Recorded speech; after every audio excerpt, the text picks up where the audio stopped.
Iran Israel युद्ध सुरू होऊन आता 8 दिवस पूर्ण झालेत। आठवड्याभरानंतर युद्धाची दाहकता आणखी वाढत चालली आहे। या युद्धात चीन, रशिया आणि अमेरिका या महासत्तांची भूमिका निर्णायक असणार आहे।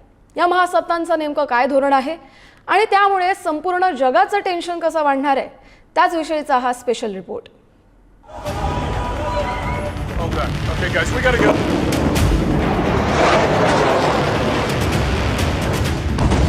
संपूर्ण जग सध्या भीतीच्या सावटाखाली आहे। कारण आहे इराण आणि इस्रायल मध्ये भडकलेलं युद्ध। युद्धाला प्रत्यक्ष सुरुवात करून आठवडा उलटून गेलाय, मात्र संघर्षाची धग कमी होण्याऐवजी आणखी वाढतच चालली आहे। दोन्हीकडून होणाऱ्या हल्ल्यांची तीव्रता आणि व्यापकता सुद्धा वाढते। आठवड्यापेक्षा अधिक काळापासून युद्ध सुरू। इस्रायलने हल्ला केल्यानंतर इराणकडून प्रत्युत्तर। आतापर्यंत दोन्ही देशात शेकडो लोकांचा मृत्यू। इस्रायलकडून इराणच्या अराक आणि खोंबड इथल्या अणुप्रकल्पांवर हल्ला। मात्र या दोन देशांमधील तणाव आता दोघांपुरता मर्यादित राहिलेला नाहीये, कारण अण्वस्त्र या एका शब्दामुळे आणि ताकदवान महासत्तांच्या नेत्यांनी केलेल्या वक्तव्याने। आम्हाला माहित आहे खामेनेई कुठे लपले आहेत, पण आम्ही त्यांना मारण्याची इच्छा बाळगत नाही, अशी भूमिका अमेरिकेचे राष्ट्राध्यक्ष डोनाल्ड ट्रम्प यांनी घेतली। अमेरिकेने या युद्धात हस्तक्षेप केल्यास त्याचे वाईट परिणाम होतील असा पवित्रा रशियाने घेतलाय।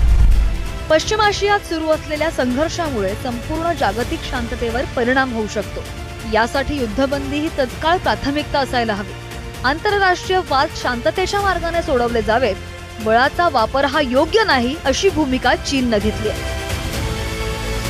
चीनचे क्षी जिनपिंग आणि रशियाचे पुतिन यांनी फोनवर चर्चा करून इस्रायलकडून करण्यात आलेल्या हल्ल्यांचा निषेध केल्याचीही माहिती आहे। मात्र अमेरिका इस्रायल सोबत आणि रशिया चीन व इराण सोबत असं नेमकं का, ते समजून घेऊया।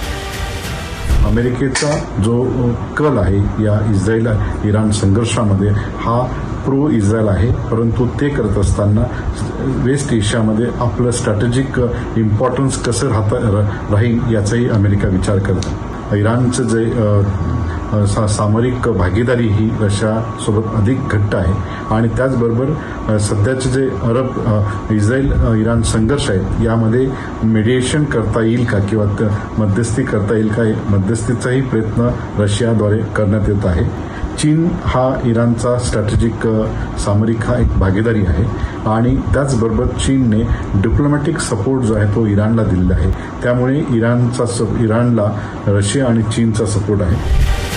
इराण सारख्या देशांकडे अणुशक्ती असू नये अशी इस्रायलची भूमिका आहे। अमेरिकेला देखील तसंच वाटतं आणि त्यामुळे अमेरिकेनं इराण विरोधी भूमिका घेतली आहे। तर हा प्रश्न युद्धाने नव्हे, राजनैतिक चर्चेनं सोडवावा असं चीन आणि रशियाचं धोरण आहे। या तीन महासत्तांमधील परस्पर विरोधी भूमिकांमुळे संपूर्ण जगाला धडकी भरली आहे, इतकं मात्र नक्की। ब्युरो रिपोर्ट, पुढारी न्यूज।